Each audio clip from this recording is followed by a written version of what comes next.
Empress बैठी smile कर रही थी और वो तो कुछ बोल नहीं रही थी। और ड्यूक वो तो बहुत ज़्यादा घूर के एम्प्रेस को देखी जा रहा था। और हमारी लुटेशिया वो सोचती है पता नहीं सिचुएशन ऐसी क्यों हो गई है, ये लोग इतने ज़्यादा सीरियस क्यों लग रहे हैं। और ड्यूक वो तो लुटेशिया को बिल्कुल किसी डॉल की तरह अपनी गोद में लेके बैठा हुआ था। जैसे अभी लुटेशिया थोड़ी सी दूर हुई तो एम्प्रेस से छीन लेगी। तो तब हमें थोड़ी देर पहले का सीन दिखा देता है जब एम्प्रेस कहती है ड्यूक मुझे अपनी बेटी दे दें। तो वो कहता है क्या? तो ड्यूक कहता है आपका क्या इरादा है कि आप अपनी मरी हुई बेटी की जगह मेरी बेटी को ले लेंगी? आपकी हिम्मत कैसे हुई मेरी बेटी को हाथ लगाने की? तो हमारी लुटिशिया कहती है लुलू लुलू तो डैडी की बेटी है, मैं डैडी के साथ रहूंगी, आपके साथ नहीं रहूंगी। तब ड्यूक का गुस्सा थोड़ा सा कम हो रहा था तो वो कहती है अच्छा। तो हमारी सोचती है मैंने डैड को काम डाउन तो कर दिया, लेकिन एम्प्रेस ने अचानक ये बॉम्बशेल गिराया है क्यों? तो एम्प्रेस कहती है नहीं मेरा ये मतलब नहीं था कि मैं लुटिशिया को अडॉप्ट करूंगी और उसे अपनी बेटी की तरह बड़ी करूंगी। तो हमारी सोचती है फिर क्या था? तो वो कहती है लुटिशिया मैं तुम्हारी चैपरॉन बनना चाहती हूँ, तो तुम्हें इस बारे में क्या लगता है? तो हमारी कहती है चैपरॉन? तो हमारी कहती है एक चैपरॉन वो होता है जो सोशल सर्कल में यंग लेडीज को गाइड करता है, और मेरी चैपरॉन अगर एम्प्रेस बनी फिर तो मेरी पोजीशन बहुत ज़रा हाई हो जाएगी और हर किसी पे मेरा इन्फ्लुएंस ज़रा बढ़ जाएगा। ये तो बहुत बड़ी बात है, लेकिन ये तो उससे भी ज़्यादा डेंजरस बात है क्योंकि अगर मैं एम्प्रेस के साथ रही तो सबको लगेगा मैं एम्प्रेस की फ्रैक्शन में शामिल हूँ और एम्प्रेस के दुश्मन वो भी मुझे दुश्मन की तरह देखेंगे। तो एम्प्रेस की तरफ स्माइल करके देखती है, वो कहती है तुम्हें क्या लगता है? तो हमारा ड्यूक कहता है क्या तुम प्लान कर रही हो कि रॉयल फैमिली के लिए मेरी बेटी को टूल की तरह इस्तेमाल करो? तो एम्प्रेस कहती है नहीं लुटिशिया बहुत ज्यादा चालाक है, उसको कोई भी टूल की तरह इस्तेमाल नहीं कर सकता।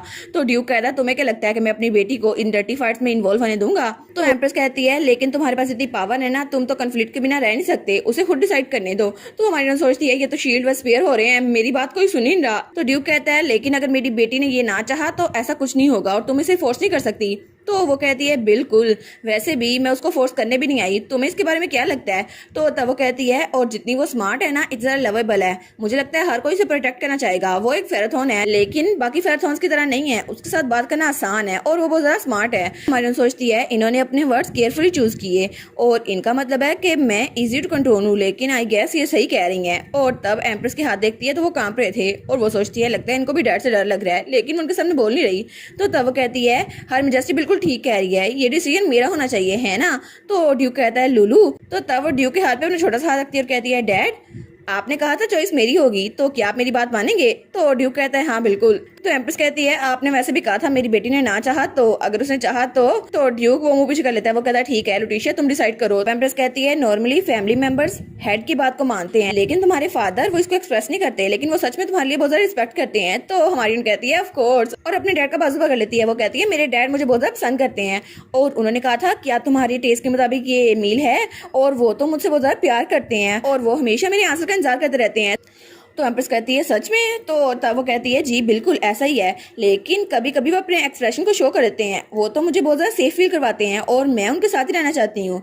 तो फिर वो कहती है लेकिन मुझे ये बताए ना एम्प्रेस आखिर आपको चूज करने का फ़ायदा क्या होगा?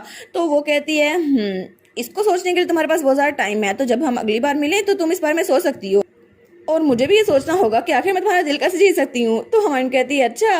तो तब वहाँ से नीचे उतरती है तो एम्प्रेस कहती है क्या हुआ? तो तब उसके पास आके उसके कान में कहती है असल में अभी जो थोड़ी देर पहले मेरे डैड ने कहा था प्रिंसेस के बारे में, उनका कुछ बुरा मतलब नहीं था। तो एम्प्रेस कहती है हाँ मैं जानती हूँ, वैसे भी ऐसी बात अगर फेराथन कहे तो उसका वो मतलब हो नहीं सकता, तुम्हारे डैड को एक्सप्रेस नहीं करना था, लेकिन मैं उसको इंसल्ट नहीं समझ रही और मैं जानती हूँ तुम्हारे डैड का इसमें कोई बुरा मतलब नहीं था। तो लुटिशिया कहती है लगता है कि एम्प्रेस इस बात को समझती हैं। तो तब एम्प्रेस सोचती है लेकिन फिर भी अब मैं देख रही हूँ कि वो इसे बिल्कुल बच्चों की तरह ट्रीट कर रहे हैं, तो लगता है वो भी बाकियों की तरह लग रहे हैं, बिल्कुल एक नॉर्मल इंसान की तरह। तो तब वो कहती है थैंक यू सो मच मेरी बात समझने के लिए, तो अगली बार जब हम मिले तो तुम डिसाइड कर लेना। तो लुटिशिया कहती है जी जी बिल्कुल, और तब वहाँ से कप उठा के अपना हली मिल्क पीने लग जाती है और एम्प्रेस और ड्यूक उसको देख रहे थे। और उसके बाद उसकी quest please save us dear reader वो कंप्लीट हो गई थी और पूरे एम्पायर में हर कोई तंदुरुस्त हो गया था और सब लोगों ने वो क्योर बांट दिया था। तो हर कोई बात कर रहा था सच में इतने इन्फेक्टेड लोग एक टेरिटरी में सारे के सारे ठीक हो गए। दूसरा कहता है हाँ तुम्हें ये बात पता है कि सिम्टम्स जैसी शो हुई थी हमारे लिए यंग प्रिंसेस ने ये सब कुछ भेज दिया था और अब स्ट्रोक भी खत्म हो गया है, लेकिन कितना ज़्यादा स्केरी है ना कि अगर फेराथन यहाँ पे ना होते तो हम सबके सब मर जाते। तो सब लोग कहते हैं जी जी वो तो बहुत ही ज़्यादा ज़बरदस्त है और हर कोई इसके बारे में बातें कर रहा था। तो दूसरा कहता है लेकिन तुम्हें ये नहीं भूलना चाहिए कि ये क्योर यंगेस्ट प्रिंसेस ने है तो उनको फेमस करना है हमें। वो कहता है हाँ हाँ हम उनको फेमस करके ही रहेंगे। और वो कहता है हालांकि नोबल्स ने उनकी इंसल्ट भी की थी लेकिन फिर भी उन्होंने उनकी टेरिटरी में क्योर भेजा, वो किसी तरह प्यारी है ना, वो तो बिल्कुल एक एंजल की तरह लगती हैं जो हेवन से उतरी हैं और उनका नाम तो हमेशा कायम रहेगा। तो दूसरा कहता है हाँ बिल्कुल, और तुम्हें चिकनिज्म का नाम भी फैलाना होगा। वो कहता है क्या चिकनिज्म? तो वो कहता है हाँ हाँ चिकन कल्ट की सेंट। वो कहता है लेकिन वो कौन सा रिलीजन हुआ। तो दूसरा कहता है क्योंकि यहाँ पर फ्राइड चिकन भी हमारी यंगेस्ट लेडी लेके आई थी, तो उनकी वजह से पूरे एम्पायर में तुम्हें ये बात फैलानी है ताकि उनका कारोबार अच्छा चले। और उसके बाद काफ़ी ज़्यादा दिन गुजर गए और हमारी लुटीशिया का महल दिखाया रहता है और वो अपने बेड पे आराम से लेटी हुई थी। वो सोचती है मैंने तो कैलेंडर पे डेट मार करके रखी थी 11 अक्टूबर और मैं तो इसका बहुत बेसब्री से इंतजार कर रही थी, लेकिन अब तो मुझे नींद ही नहीं आ रही। और वो तो बेड में लेटी हुई थी लेकिन उसे नींद नहीं आ रही थी। वो कहती है फाइनली कल मेरी पहली बर्थडे है जो मैं सेलिब्रेट करने वाली हूँ अपनी फैमिली के साथ। मुझे तो बहुत ज़्यादा अच्छा लग रहा है, लेकिन पता नहीं मेरी बर्थडे कैसी होगी, सब लोग आएंगे तो कितना ज़्यादा मज़ा आएगा ना। और तब हमें अगले दिन का सीन दिखाया रहता है जब फेयरथॉर्न डची के गेट 4 सालों बाद खुले थे और वहां पर हर किसी को आने की इजाजत थी। और तब वहां हमारी हीरोइन का पोर्ट्रेट लगा हुआ था जो कि बहुत ही ज्यादा खूबसूरत लग रही थी। तो वहां पे लेडीज उस पोर्ट्रेट को देख रही थी। वो कहती हैं वाह ये सच में फेमस यंगेस्ट लेडी हैं, इन्होंने सच में ब्लैक डेथ को क्योर किया है। तो वो कहती हैं हाँ ये जरा अमेजिंग है ना, लेकिन उन्होंने क्योर खुद किया है, इसका मतलब ये सच में एक फेयरथॉर्न है, ये जरा औसम है ना। लेकिन तभी वहां पर कोई आदमी आता है, वो कहता है किसे पता उसने ये क्योर खुद बनाया है। तो वो लोग कहती हैं क्या। तो वो कहते हैं जरा इस पोर्ट्रेट को देखो, ये कुछ ज्यादा ही अजीब नहीं लग रहा, ये तो इतना ज्यादा औसम लग रहा है, हालांकि वो बच्ची इतनी ज्यादा प्यारी नहीं होगी। तो वो लड़कियां कहती हैं लेकिन काउंट वियाजो आप इस बारे में कैसे कह सकते हैं। वो कहता है यहाँ तक मुझे याद है ना आजकल के पोर्ट्रेट को कुछ ज्यादा एग्जैजरेट किया जाता है। तो वो कहती है लेकिन क्या आपने अपने पोर्ट्रेट को ज्यादा डिफरेंट नहीं किया था रियलिटी से, और उसके पोर्ट्रेट में तो बहुत ज्यादा हैंडसम लग रहा था लेकिन रियलिटी में वो तो कुछ ज्यादा अजीब सा था। वो कहता है नहीं मेरा पोर्ट्रेट बिल्कुल वैसा जैसा मैं दिखता हूँ। और वो सोचता है इन लोग को क्या पता, मे बी ये सिर्फ एग्जैजरेट किया हो। और तभी वहाँ पे कोई कहता है ड्यूक फेयरथॉर्न और उनकी फैमिली आ रहे हैं। तो सब लोग वहाँ पर देखते हैं और तब वो लोग वहां देखते हैं तो वो बिल्कुल हैरान रह गए थे क्योंकि ड्यूक फेयरथॉर्न, लॉर्ड एरिस, प्रिंस इक्जियोन और यंगेस्ट प्रिंसेस जहां पर आ रहे थे और पूरी फैमिली बहुत ज़्यादा प्यारी लग रही थी। तो सब लोग वहां देखते हैं लेकिन हमारी हीरोइन ने कैप ली हुई थी। वो कहते हैं आखिर ड्यूक ने एक कॉटन कैंडी पकड़ी हुई है, ये तो ज़रा प्यारी लग रही है, लेकिन ये बच्ची हमें इसका चेहरा नजर नहीं आ रहा। तो वो लोग कहते हैं ये तो सरप्राइजिंग चार्म है ना, लेकिन वो आदमी कहता है ये कॉम्बिनेशन तो कुछ अजीब लग रहा है। तो तभी वहां पर वो लड़कियां कहती है ये तो कुछ ज़्यादा ही रेयर लग रहा है क्योंकि एरिस वो तो बहुत ज़्यादा हैंडसम होता जा रहा है और प्रिंस एक्जियोन वो तो बहुत ज़्यादा शरारती है, लेकिन हमने पहली बार देखा है कि वो दोनों बिना लड़े आपस में जा रहे हैं और एक्जियोन उसको कुछ कह नहीं रहा। तो दूसरी लड़की कहती है हाँ बिल्कुल ये तो मिराकल हो गया।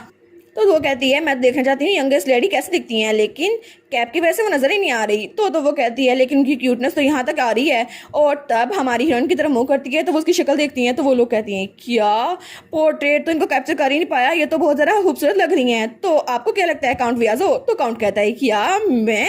वो कहता है इम्पॉसिबल, ऐसा हो नहीं सकता, आखिर ये पोर्ट्रेट जरा बुरा क्यों लग रहा है, वो तो बहुत ज्यादा प्यारी है। लेकिन जब उस पोर्ट्रेट की तरफ देखते हैं तो हमारी हीरोइन उसको घूर के देख रही थी।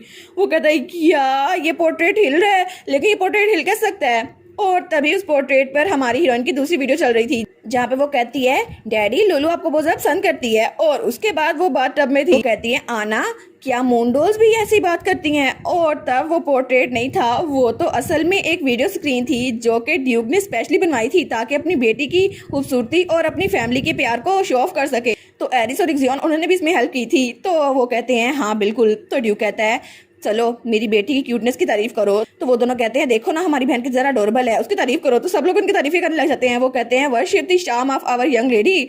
तो हमारी सोचती है मुझे इतना ज़्यादा एम्बैरसिंग क्यों लग रहा है, हालांकि हर कोई मेरी तारीफ कर रहा है। तो तभी वहां पर वही कपल आता है जो न्यू ईयर की पार्टी में उसके पास आया था। वो कहते हैं लुटीशिया हैप्पी बर्थडे, आपको आइडिया नहीं है हम आपसे कितना जरा मिलना चाहते थे, थैंक यू क्योर डेवलप करने के लिए, आप तो हमारी सेवियर हैं। तो लड़की कहती है जी बिल्कुल, आपकी बर्थडे पार्टी तो बहुत ज्यादा अमेजिंग है, आई होप कि हर साल आपकी बर्थडे ऐसे ही मनाई जाए और आप बहुत अच्छे से बड़ी हो। तो हमारी हीरोइन स्माइल करती है और वो सोचती है पहले कभी भी मेरी पुरानी लाइफ में कभी भी मुझे किसी ने कांग्रेचुलेशन नहीं कहा और इस लाइफ में मुझे ये सब कुछ देखना पड़ रहा है। लेकिन अपनी पुरानी लाइफ में मैं तो अपनी बर्थडे खुद ही सेलिब्रेट करती थी, जब मैं सेल से 1+1 वाला केक लेती थी और खुद ही सेलिब्रेट करती थी। लेकिन तभी ड्यूक कहता है लुलू और वो एक तरफ इशारा करता है। वो कहता है तुम्हारा बर्थडे केक आ गया है, उसको काटने का टाइम आ गया है। तो वो कहती है क्या। और जब उस केक को देखती है तो वो बहुत ही ज्यादा बड़ा था। वो कहती है वाह ये तो बहुत ज्यादा ब्यूटीफुल है और वो भी पिंक कलर का था बिल्कुल उसके बालों की तरह। वो कहती है क्या मैं सच में इसको काट सकती हूँ। तो तब एरिस कहता है हाँ लेकिन अगर तुम्हें हेल्प चाहिए तो मैं तुम्हारे साथ आता हूँ। तो एक्जियोन कहता है अगर तुम्हें ये काटा नहीं जा रहा तो मैं काटने में हेल्प करता हूँ, वैसे भी मैं चीजों को काटने में अच्छा हूँ। वो सोचती है मैं जानती हूँ ये लोगों को तबाह करता रहता है, चीजें काटता रहता है, लेकिन वो कहती है इट्स ओके मैं इसे खुद ही काट लूंगी। और तब वो छुरी पकड़ती है और कहती है ये मेरा केक है ना तो मैं इसको खुद काटूंगी। तो वो दोनों कहते हैं हाँ ठीक है तुम खुद ही काटो। और तब वो स्टूल पे खड़ी होकर केक के पास आती है और उसे काटने लगती है और हर कोई उसके लिए क्लैपिंग कर रहा था और ड्यूक और उसके भाई बहुत ज़्यादा खुश थे। तो तभी हमारी हीरोइन उस केक को चेक करती है। वो कहती है इसका टेस्ट तो चिकन से भी ज़्यादा अच्छा है, मैं बहुत ज़्यादा खुश हूँ कि मैं इतनी ज़्यादा टेस्टी चीज़ खा रही हूँ और मुझे बहुत ज़्यादा खुशी हो रही है। लेकिन तभी उसे कोई सेंसेशन फील होती है। वो कहती है क्या ये आखिर मुझे ऐसा क्यों महसूस हो रहा है। और तब वो पीछे मुड़ के देखती है तो दूर खड़ा कोई उसको देख रहा था और वो बहुत ज़्यादा दूर था। तो हमारी कहती है क्या ये कौन है और ये प्रेशर मुझे ऐसा फील क्यों हो रहा है। और वहाँ पर उसका पहले नंबर वाला भाई खड़ा था जो कि फाइनली सीजन 2 के लास्ट में आ ही गया। तो हमारी सोचती है ये आखिर है कौन और वो उसकी तरफ बढ़ रहा था। तो तब सब लोग कहते हैं क्या फेरथॉन यंग मास्टर, ये सच में वही है ना जियोन, लेकिन ये यहाँ पर कैसे आ गए, क्या यहाँ ये अपनी छोटी बहन की बर्थडे सेलिब्रेट करने के लिए आए हैं। तो हमारी नर्सरी को देखी जाती, वो सोचती है फेरथॉन का यंग मास्टर, तो क्या ये मेरा सबसे बड़ा भाई है। तो तभी उसके पास एक नई क्वेस्ट आई थी। सबसे पहले आपको अपने घर में अपने आप को मनवाना है। तो आपका फाइनली स्टेप यही है कि आपको अपने सबसे बड़े भाई यानी कि जियोन फेरथॉन से अपने आप को मनवाना है। तो वो कहती है ये मेरा बड़ा भाई है। तो तभी वहाँ नोटिफिकेशन आई थी जियोन फेरथॉन वो ब्लडी बैटल से वापस आ गया है और आपको स्केरी मैन को कंट्रोल करना होगा ताकि आप फेरथॉन की लीडर बन सकें और आपकी पावर हर कहीं फैल सके। तो तब उसकी तरफ हाथ बढ़ाकर कहता है ये तो मैंने कभी नहीं देखी, ये यहाँ पर क्या कर रही है। तो हमारी सोचती है क्या ये मेरा भाई है, लेकिन ये तो ड्रामा कैसे लग सकता है। तो तभी वहाँ पे कंडीशन थी जियोन के जरिए एक फैमिली के तौर पर एक्सेप्ट हो जाए क्योंकि इसके जरिए आपको रिवार्ड मिलने वाला है 7,000 कैश ड्रॉ टिकट। तो वो सोचती है ये मेरा बड़ा भाई है, लेकिन क्या सच में ये भी एरिस जियोन की तरह होगा, लेकिन क्या ये मेरे लिए अच्छा होगा या इसका दिल जीतना बहुत ज़्यादा मुश्किल होने वाला है। और हमारी लुटिशिया के फर्स्ट ब्रदर के आने के साथ ही सीजन 2 वो भी यहीं पर खत्म और नेक्स्ट सीजन की 2 एपिसोड आ चुकी हैं तो उसको मैं एक्सप्लेन कर दूंगी। लेकिन उससे नेक्स्ट एपिसोड हर हफ्ते में सिर्फ एक बार आती है तो उसमें बहुत ही ज्यादा टाइम लगने वाला है, इसलिए मैं न्यू मानवा शुरू करने वाली हूँ। तो आपको इस पूरे मानवा के सीजन 1 और सीजन 2 में सबसे ज्यादा फेवरेट कैरेक्टर कौन सा लगा और स्टोरी आपको कैसी लगी प्लीज मुझे बताइएगा और प्लीज चैनल को सब्सक्राइब कर दें और वीडियो को लाइक कर दें। और तब तक के लिए अपना ख्याल रखिएगा। Bye bye.